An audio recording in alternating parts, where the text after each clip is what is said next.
குற்றச்சம்பவங்களால் பாதிக்கப்பட்டவர்களுக்கு சிறைத்துறை சார்பில் உதவித்தொகை வழங்கப்பட்டு வருகிறது. இந்த ஆண்டு கோவை சரகம் சார்பில் 46 பேருக்கு இந்த உதவித்தொகையானது வழங்கப்பட்டிருக்கிறது. விவரங்களை பார்க்கலாம்.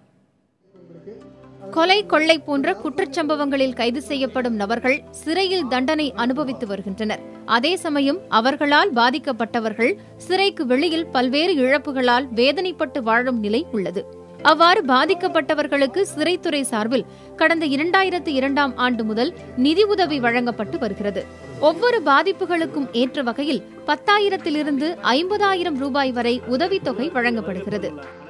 இது எப்படின்னா, சிறைவாசிகளால் பாதிக்கப்பட்ட குடும்பம் கொலை செய்யப்பட்டிருக்கலாம், அல்லது கைகால் ஊனமாக இருக்கலாம், அல்லது வீடு எரிஞ்சு போய் எக்கனாமிக் அஃபென்ஸாக இருக்கலாம். இது மாதிரி உள்ளவங்களுக்கு இந்த தொகையை நாங்கள் கொடுத்துக்கிட்டு இருக்கோம்.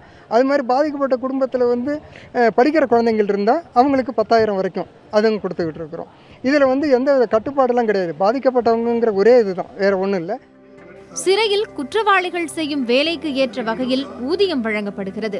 அந்த ஊதியத்தில் ஒரு பகுதியை அவர்களால் பாதிக்கப்பட்டவர்களுக்கு ஆண்டுதோறும் சிறைத்துறை வழங்கி வருகிறது. இந்த ஆண்டு 30 வழக்குகளில் பாதிக்கப்பட்ட 46 பேருக்கு 16 லட்சம் ரூபாய் பிரித்து வழங்கப்பட்டது.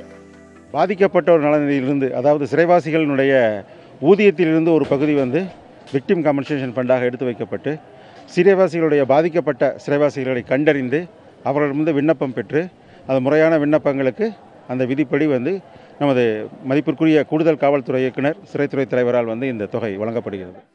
இந்த திட்டம் குறித்து விழிப்புணர்வு ஏற்படுத்த நடவடிக்கைகள் மேற்கொண்டுள்ளதாக சிறைத்துறையினர் தெரிவித்துள்ளனர்.